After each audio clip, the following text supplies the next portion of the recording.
Ato das Disposições Constitucionais Transitórias. Artigo 1º. O Presidente da República, o Presidente do Supremo Tribunal Federal e os membros do Congresso Nacional prestarão o compromisso de manter, defender e cumprir a Constituição, no ato e na data de sua promulgação. Artigo 2º. No dia 7 de setembro de 1993 o eleitorado definirá, através de plebiscito, a forma, república ou monarquia constitucional, e o sistema de governo, parlamentarismo ou presidencialismo, que devem vigorar no país. Parágrafo 1º. Será assegurada a gratuidade na livre divulgação dessas formas e sistemas, através dos meios de comunicação de massa cessionários de serviço público. Parágrafo 2º. O Tribunal Superior Eleitoral, promulgada a Constituição, expedirá as normas regulamentadoras deste artigo. Artigo 3º. A revisão constitucional será realizada após 5 anos, contados da promulgação da Constituição, pelo voto da maioria absoluta dos membros do Congresso Nacional, em sessão unicameral. Artigo 4º. O mandato do atual Presidente da República terminará em 15 de março de 1990.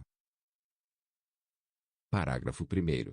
A primeira eleição para Presidente da República após a promulgação da Constituição será realizada no dia 15 de novembro de 1989, não se lhe aplicando o disposto no artigo 16 da Constituição. Parágrafo 2º. É assegurada a irredutibilidade da atual representação dos Estados e do Distrito Federal na Câmara dos Deputados. Parágrafo 3º. Os mandatos dos governadores e dos vice-governadores eleitos em 15 de novembro de 1986 terminarão em 15 de março de 1991. Parágrafo 4º. Os mandatos dos atuais prefeitos, vice-prefeitos e vereadores terminarão no dia 1º de janeiro de 1989, com a posse dos eleitos. Artigo 5º. Não se aplicam às eleições previstas para 15 de novembro de 1988 o disposto no artigo 16 e as regras do artigo 77 da Constituição. Parágrafo 1º.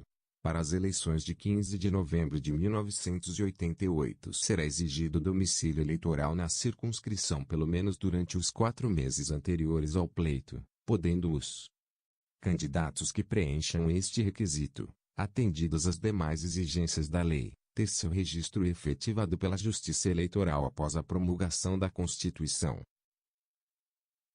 Parágrafo 2º.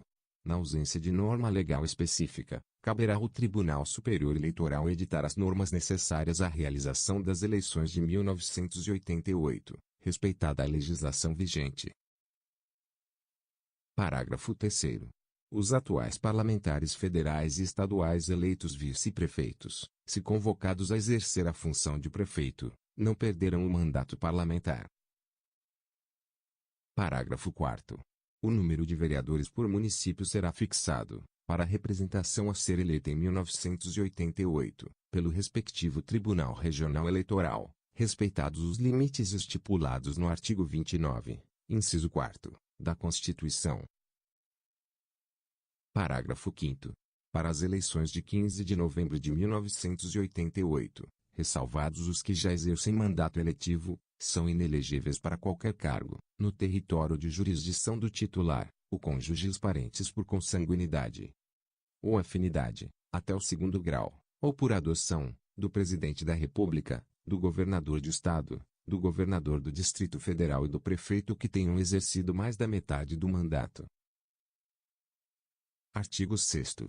Nos 6 meses posteriores à promulgação da Constituição, parlamentares federais, reunidos em número não inferior a 30, poderão requerer ao Tribunal Superior Eleitoral o registro de novo partido político, juntando ao requerimento o manifesto, o estatuto e o programa devidamente assinados pelos requerentes. Parágrafo 1º. O registro provisório, que será concedido de plano pelo Tribunal Superior Eleitoral, nos termos deste artigo, defere ao novo partido todos os direitos, deveres e prerrogativas dos atuais, entre eles o de participar, sob legenda própria, das eleições que vierem a ser realizadas nos 12 meses seguintes à sua formação. Parágrafo 2º. O novo partido perderá automaticamente seu registro provisório se, no prazo de 24 meses, contados de sua formação, não obtiver registro definitivo no Tribunal Superior Eleitoral, na forma que a lei dispuser. Artigo 7º. O Brasil propugnará pela formação de um Tribunal Internacional dos Direitos Humanos. Artigo 8º. É concedida anistia aos que, no período de 18 de setembro de 1946 até a data da promulgação da Constituição, foram atingidos, em decorrência de motivação exclusivamente política, por atos de exceção, institucionais ou complementares, aos que foram abrangidos pelo Decreto Legislativo nº 18, de 15 de dezembro de 1961, e aos atingidos pelo Decreto-Lei nº 864, de 12 de setembro de 1969, asseguradas as promoções, na inatividade, ao cargo, emprego, posto ou graduação a que teriam direito se estivessem em serviço ativo, obedecidos os prazos de permanência em atividade previstos nas leis e regulamentos vigentes, respeitadas as características e peculiaridades das carreiras dos servidores públicos civis e militares e observados os respectivos regimes jurídicos.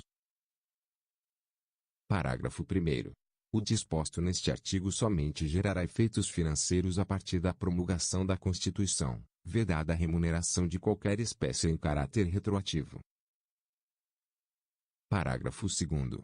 Ficam assegurados os benefícios estabelecidos neste artigo aos trabalhadores do setor privado, dirigentes e representantes sindicais que, por motivos exclusivamente políticos, tenham sido punidos, demitidos ou compelidos ao afastamento das atividades remuneradas que exerciam, bem como aos que foram impedidos de exercer atividades profissionais em virtude de pressões ostensivas ou expedientes oficiais sigilosos. Parágrafo 3º. Aos cidadãos que foram impedidos de exercer, na vida civil, atividade profissional específica, em decorrência das portarias reservadas do Ministério da Aeronáutica número S50-GM5, de 19 de junho de 1964, e número S285-GM5 será concedida a reparação de natureza econômica, na forma que dispuser lei de iniciativa do Congresso Nacional e entrar em vigor no prazo de 12 meses a contar da promulgação da Constituição. Parágrafo 4º.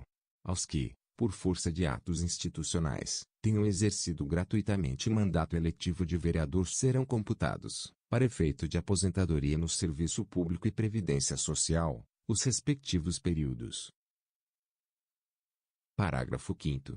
A anistia concedida nos termos deste artigo aplica-se aos servidores públicos civis e aos empregados em todos os níveis de governo ou em suas fundações, empresas públicas ou empresas mistas, sob controle estatal, exceto nos ministérios militares, que tenham sido punidos ou demitidos por atividades profissionais interrompidas em virtude de decisão de seus trabalhadores, bem como em decorrência do Decreto-Lei nº 1.632, de 4 de agosto de 1978, ou por motivos exclusivamente políticos, assegurada a readmissão dos que foram atingidos a partir de 1979, observado o disposto no parágrafo 1º.